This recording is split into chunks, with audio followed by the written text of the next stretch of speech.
여러분, 우리 교회는 일꾼이 필요한 교회입니다. 그래서 늘 제가 기도할 때마다 일꾼을 보내어 주십시오 라는 기도를 빼먹지 않고 하고 있고요. 또 우리 교회 안에서도 건강한 일꾼이 세워질 수 있도록 기도하고 있습니다. 그래서 우리 교회 2030, 2030년 동안 이루어야 할 그 비전 중에서도 30명의 중직자들을 세우는 그런 비전을 세웠습니다. 그런 의미에서 이 2월달 한 달 동안 성경이 말씀하시는 직분은 어떤 것을 의미하고 있는가라는 것에 대해서 우리 함께 알아보는 시간을 가지려고 합니다. 저는 모든 성도들이 직분을 사모해야 한다라고 생각합니다. 물론 이에 대해서 생각을 달리 하시는 분도 있을 수 있어요.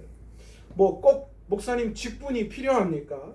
평신도로 하나님께 충분히 귀하게 쓰임받을 수 있는 거 아닙니까?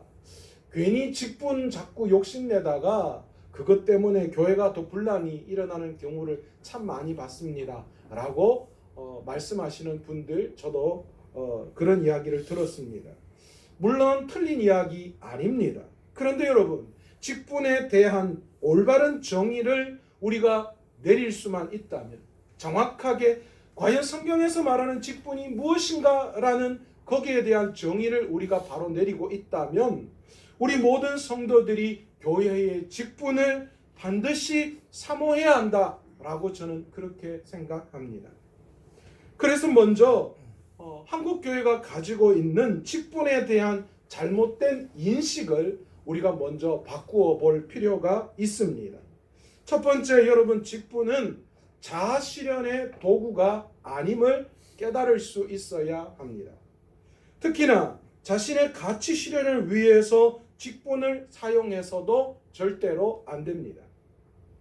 직분자의 태도는 반드시 헌신의 마음이 중심이 되어야 하고 그것이 기반이 되어져야 합니다. 여러분, 헌신이라는 말의 뜻이 무엇입니까? 이게 여러분, 한자로 이 헌신이라는 단어를 풀어보면 바칠 헌 몸 신자예요. 이게 단순히 이야기해도 뭐예요? 몸과 마음을 다 바쳐서 행동하는 것을 이야기하는 거잖아요. 다시 말해서 우리 교회에서 말하는 헌신이란 자기 희생이 따르는 행동을 말하는 거예요. 그러니까 직분자들은 기꺼이 주님을 위해서 뭐 하겠다는 거예요?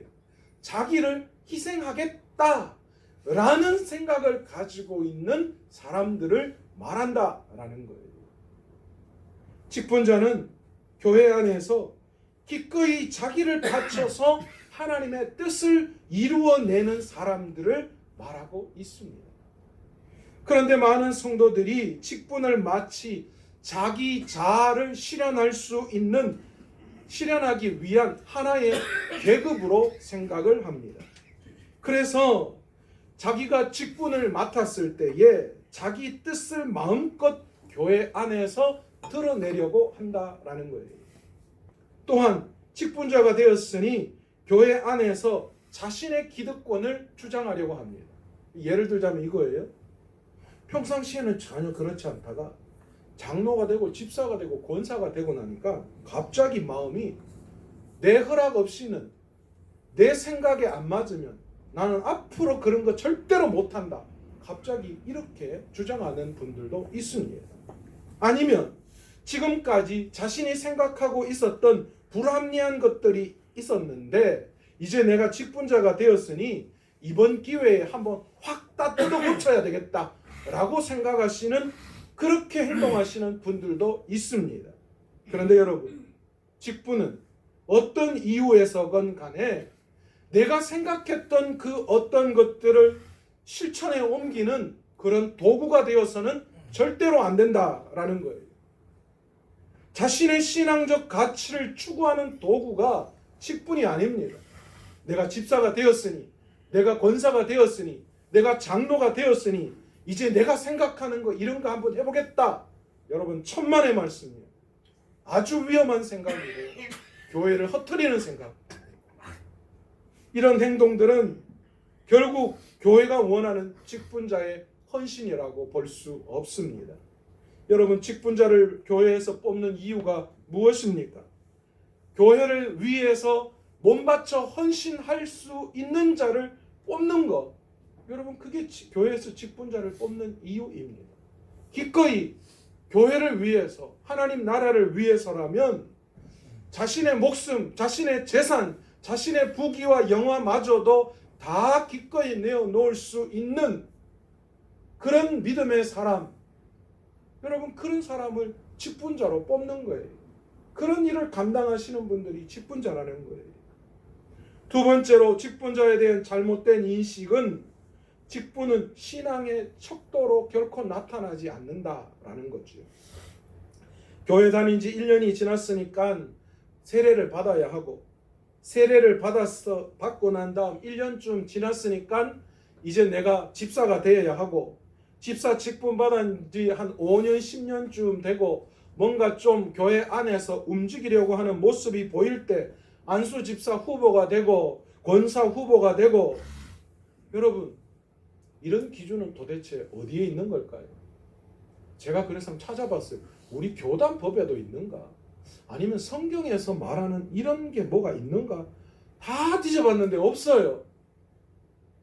물론 시간이 지나면 그들의 신앙이 조금씩 성장하니까, 이쯤 되면 이 정도 성장하니까 이 정도의 직분을 맡겨도 되겠다라고 하는 그런 기준이 생길 수는 있습니다. 그래서 이제 교회 직분자들로 헌신을 감당할 수 있겠다, 이 정도 되면, 그래서 훈련되었기에 세우다 보는데, 그런데 보통 이 정도의 시간이 걸리더라. 그래서 그렇게 단계를 밟는다라고도 볼 수 있습니다. 또 어떤 경우에는 지금은 좀 부족하지만 직분을 맡김으로써 책임감이 주어지니까 더 열심히 헌신하는 경우도 실제로 많지는 않지만 그런 분들도 있더라고요. 그런데 여러분, 당연히 시간이 갔기 때문에 이 사람은 집사가 되어야 되고, 이 사람은 권사가 되어야 되고, 이 사람은 장로가 되어야 되는가? 여러분, 절대 그렇지 않습니다. 그리고 집사가 됐으니까, 권사가 됐으니까, 장로가 됐으니까 믿음이 아주 출중하다? 아니요, 천만에요. 직분은 절대 이런 신앙의 정도를 나타내는 잣대, 척도라고 결코 이해할 수 없습니다. 여러분, 직분 그 자체가 그 사람의 신앙을 결코 대변하거나 믿음의 정도를 나타낼 수 없습니다. 직분은 군대 계급처럼 시간이 지나면 이병이 일병 되고, 일병이 상병 되고, 상병이 병장 되는, 여러분, 그런 걸 이야기하는 게 아니에요. 물론 시간이 지날수록 직분에 맞는 행동과 믿음을 가졌다면 너무 좋은 일이겠지만, 직분에 맞는 행동과 믿음 없이 이름뿐인 직분을 가지고 지금도 쩔쩔매는 분들이 얼마나 많은지 몰라요. 직분은 예수님을 믿고 거듭나서 변화된 것으로 만족하지 않고, 더 나아가 주님을 위해서 이제 나를 희생시켜야 되겠다라고 하는 그런 마음이 드는 사람들이 하나님 앞에서 약속하는 것이 바로 직분이라고 볼 수 있다라는 것이죠. 세 번째, 직분에 대한 오해가 뭐냐? 직분은 계급이 결코 아니다라는 겁니다. 교회 대부분의 성도들이 교회의 직분은 봉사를 위한 직분이다라고 말로는 그렇게 다 합니다. 제가 집사가 되고 권사가 되고 장로가 됐으니까 이제 더 헌신하라고, 더 봉사하라고 세우시는 거죠 라고 말은 합니다. 그러나 실제로 교회의 모든 직분을 계급으로 받아들이는 경우가 더 많더라라는 거예요. 일반 성도들보다 서리 집사가 더 높고, 서리 집사보다 안수 집사가 더 높고, 또 교회의 최고의 높은 계급은 장로와 목사다라고 그렇게 생각하시는 분들 있습니다. 세상 사람들은 그렇게 생각해요. 그래서 새가족들이 오시면 목사다, 장로다 이러면 평신도들보다 다르게 생각하는 경우가 있습니다. 그런데 우리 교회 안에서도 과연 그렇게 취급을 받아야 하는가라는 거지요. 구약 시대는 제사장을 통해서 하나님께 나아가야 했지만 예수님의 십자가를 지시고 죽으시고 부활하신 이후에 이제 우리 모두는 다 제사장이 되었습니다. 이것을 만인 제사장이라고 말하잖아요. 누구나 예수님을 통해서 이제 제사장 없이 하나님께로 나아갈 수 있는 자격이 주어졌습니다. 그래서 예수님이 십자가에 달려 죽으실 때에 성전 성막의 휘장이 위에서 아래로 찢어졌잖아요. 이제 더 이상 제사장이나 거룩한 장소에 대한 개념이 사라졌다라는 의미를 담고 있죠. 그런데 지금도 가톨릭 교회는 이를 묵살하고 누구다 하나님께로 나아갈 수 없고 오직 성직자를 통해서 나아가야 한다라고 그렇게 주장을 합니다. 그래서 장로들이나 때로는 가톨릭 교회 안에서는 성직자들을 굉장히 큰 계급으로 봅니다. 지금도 로마 캐톨릭의 교황 이러면 지금 전 세계에서 거의 대통령급으로 생각하고 있잖아요. 우리 개신교회는 이런 로마 캐톨릭의 주장에 마틴 루터와 존 켈빈이 개혁을 주장해서 태동시킨 교회가 바로 개신교회입니다. 그런데 유독 한국에서만 여전히 그릇된 계급 제도의 덫과 병폐에 사로잡혀 있습니다.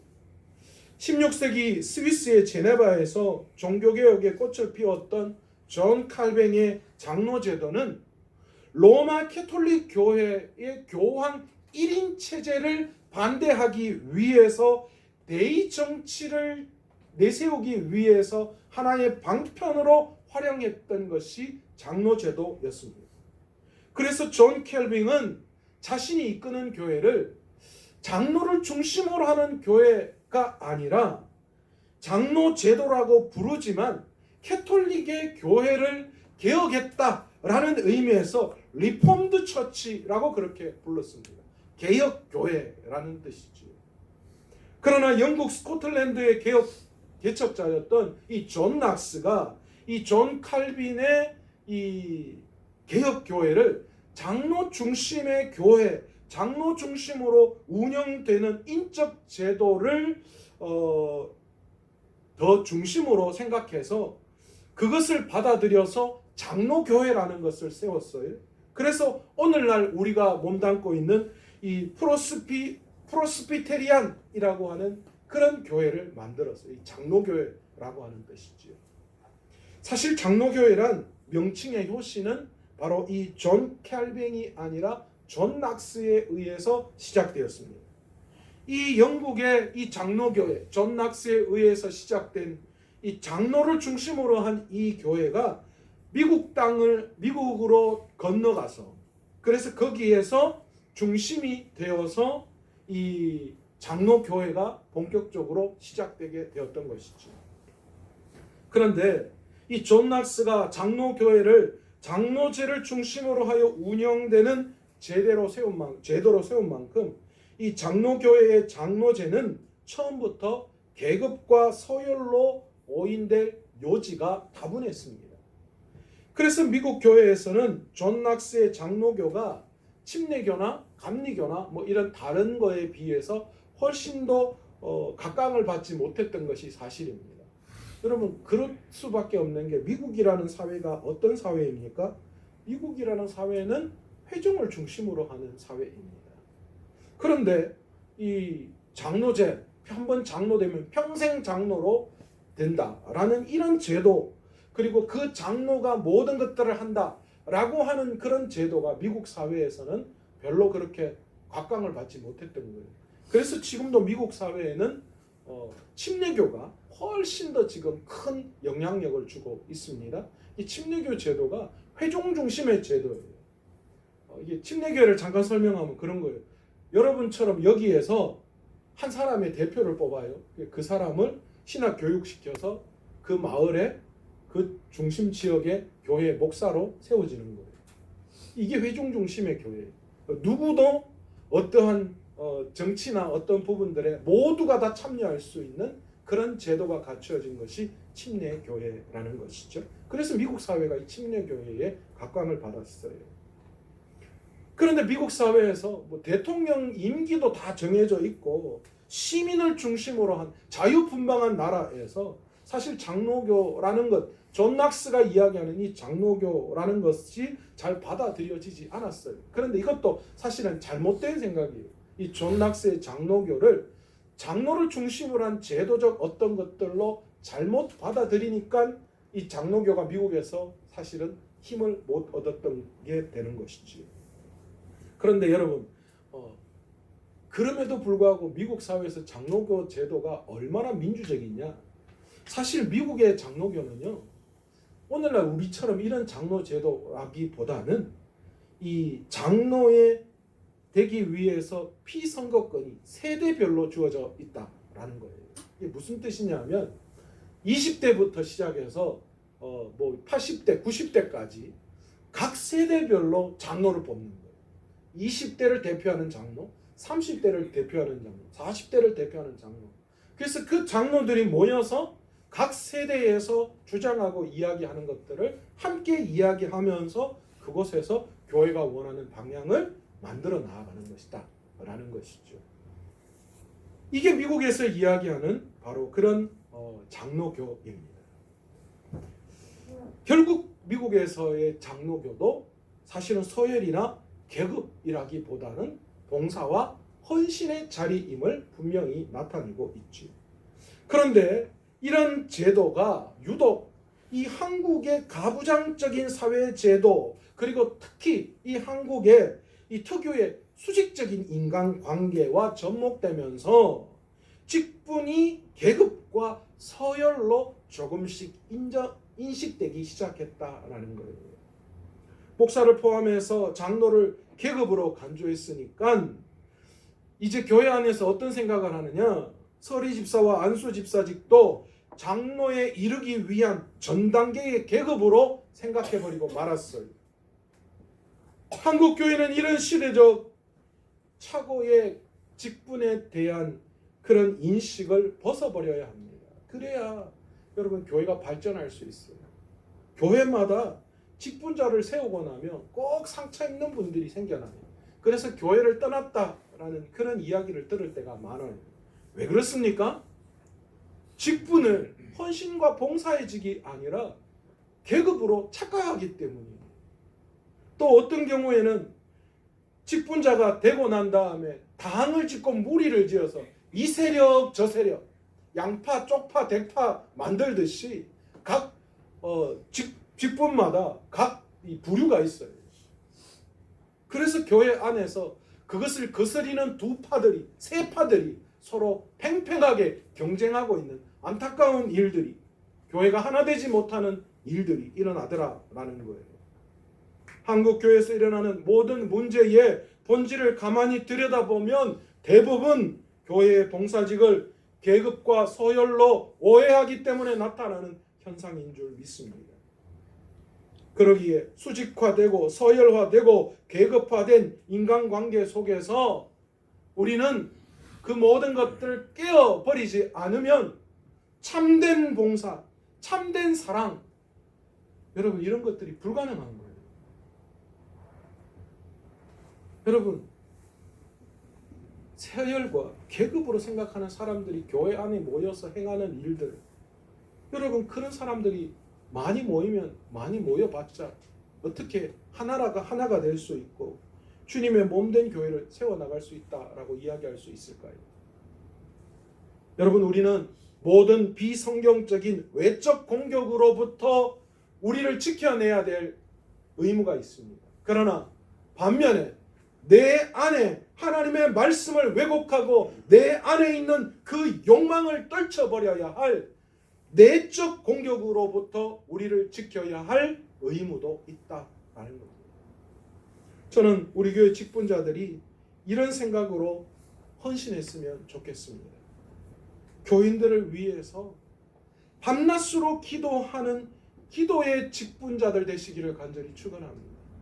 내가 무언가를 했다 안 했다 그걸 가지고 큰 무슨 업적처럼 그렇게 생각하거나 아니면 교회 직분을 서열처럼 내가 이제 집사야, 내가 권사야, 내가 장로야, 그걸 내세우기 이전에 교회를 위해서 눈물로 기도하고 교회 안에 한 영혼을 위해서 그 영혼을 위해서 눈물 흘려가며 기도할 수 있는 여러분 그런 직분자들이야말로, 그런 중직자들이야말로 하나님이 세우시고 하나님이 귀하게 쓰시는 그런 일꾼인 줄 믿습니다. 또한 주님의 말씀에 자신을 온전히 의탁해서 주님의 말씀이 내 안에 들어와 내 삶을 통해서 육신을 입고 세상 가운데 나타나는 그런 말씀의 직분자들 되시기를 간절히 축원합니다. 입만 하는 게 아니라요. 저 직분자, 저 장로님, 저 권사님, 저 집사님 보니까 정말 말씀대로 살더라 라는 그런 하나님의 말씀이 우리 교회 직분자들을 통하여 그 삶을 입고 나타낼 수 있는 그런 귀한 직분자들이 우리 교회 직분자들 다 되시기를 간절히 축원합니다. 또한 자기 주머니를 기꺼이 털어서 연약한 교인들을 돕는 사랑을 실천하는 직분자들 다 되시기를 간절히 원합니다. 나를 나타내고 나를 세우는 게 아니라 영혼 살리는데 애쓰고 힘쓰는, 그걸 위해서 기꺼이 내 걸 아끼지 않을 줄 아는 그런 사랑의 직분자들 되시기를 원합니다. 성도들 만나면 기꺼이 차 한 잔, 밥 한 끼 내가 먼저 사겠다라고 나설 수 있고, 어렵다라고 한다면 내가 가서 그 성도들의 가정에 찾아가고 그래서 조금이나마 힘을 주고 도움을 줄 수 있는 그런 모습의 직분자들이야말로 오늘날 하나님께서 찾으시는 직분자들이 아닌가, 저는 그렇게 생각합니다. 또한 마지막으로 자신들을 장로다, 권사다, 집사다 라고 불러주는 교인들 앞에서 참된 믿음의 모범, 예수 닮아가는 모습을 드러낼 수 있는 그런 직분자들 되었으면 좋겠습니다. 나는 저 장로 때문에 교회 안 간다, 나는 저 권사 미워서 교회 안 간다, 그런 소리 듣는 그런 사람들이 아니라, 제가 저희 장인어른이 아직 교회를 안 다니시거든요. 근데 우리 장인어른한테 이야기하면 우리 장인어른이 늘 하는 말씀이 있어요. 그 누구 장로 그 도둑놈이다 하는 이야기 수없이 많이 들었어요. 그럼 제가 말씀드려요. 장인어른 그런 장로만 있는 게 아니라 얼마나 충실한 그런 장로님들 얼마나 많은지 모른다고. 그 잘못 세워진 장로라고. 제가 그렇게 말씀드려요. 많은 사람들에게 손가락질 받는 장로가 아니라 많은 사람들, 자기를 장로다, 권사다, 집사라고 불러주는 그 성도들 앞에서 그 사람들이 먼저 머리를 조아릴 수 있는, 장로님 오셨어요, 권사님 오셨어요, 집사님 오셨어요, 머리를 조아릴 수 있는 믿음의 본을 보여줄 수 있는 그런 분들 되시기를 간절히 축원합니다.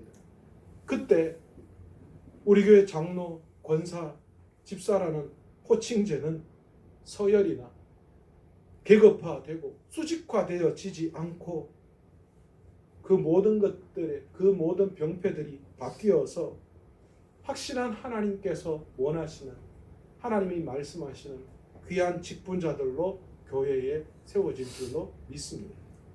교회 안에서는 영적 필요에 따라서 또 질서를 따라서 교회의 사명을 감당케 하기 위해서 직분자를 세웁니다. 제가 또 이렇게 설교하고 나니까 장로, 권사 뭐 이런 거 아무것도 아니구나 하고 맘먹으려고 하지 마세요. 교회가 직분자를 세우는 건 교회적으로는 교회의 질서를 위해서 세우는 거예요. 다시 말해서 각 대표를 세워서 그 대표를 통하여서 교회가 행하는 일들을 하게끔 하는 거예요. 민주적인 방식이죠. 그렇기 때문에 귀한 직분자들이 그 일들을 감당할 때에 우리는 교회의 질서를 위해서 또 영적 필요에 따라서 우리는 그분들에게 순종하는 모습이 필요합니다.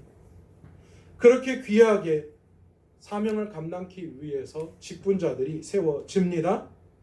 그런데 우리는 하나님의 교회의 직분을 맡은 자로서 그렇게 세워졌기에 날마다 그 직분에 맞는 행동과 믿음을 가질 수 있도록 노력해야 한다라는 거예요. 그냥 이제 직분 받았으니까 다 끝이다 라고 생각하는 것이 아니라, 은퇴하셨다고 끝나는 것이 아니라, 뭐 은퇴하면 장로직도 다 내려놓습니까? 이제 평신도 되는 거예요? 권사님들, 뭐 집사님들 이제 은퇴했으면 다 끝나는 겁니까? 아니잖아요. 평생 하나님 나라에 갈 때까지 그 직분은 유효하잖아요.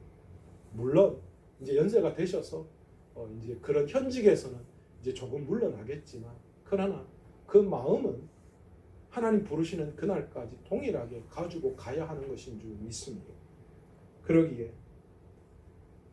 직분자들이 믿음의 성장이 멈춘 상태로 또는 어린아이와 같은 신앙에 머물러서 직분을 받으려고 하는 것이 아니라, 일단 직분을 받는다는 것은 하나님 앞에 성장하고 있다라는 것을 우리가 다시 한번 깨닫고, 직분을 받으면 그 직분에 요구하는 그런 수준과 품격도 높여야 한다라고 생각하고, 우리가 그 직분에 맞는 믿음의 본을 보이기 위해서 애쓰고 노력할 수 있는 저와 여러분 되시기를 원합니다.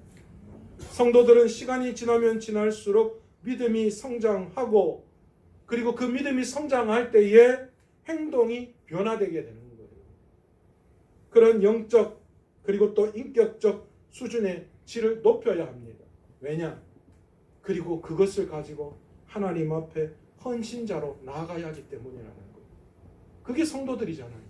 내가 이 상에서 잘 먹고 잘 살기 위한 것이 아니라, 내가 믿음이 깊어지고 내 믿음이 성장해가면 성장해 갈수록 내 삶이 어떠해야 하는지를 깨닫게 되는 거잖아요. 그렇기 때문에 올바른 직분자들은 뭐 하게 되는 거예요? 하나님께서 말씀하시는 직분을 사모할 수밖에 없는 거죠. 내가 내 삶을 들여서 하나님께 영광을 올려드려야 삶을 살아야 할 사람들이기 때문에 그 일들을 감당하기 위해서 하나님, 내가 부족하지만 애쓰고 노력하고 성장하는 내 모습을 통하여 하나님의 귀한 사명을 감당하겠습니다.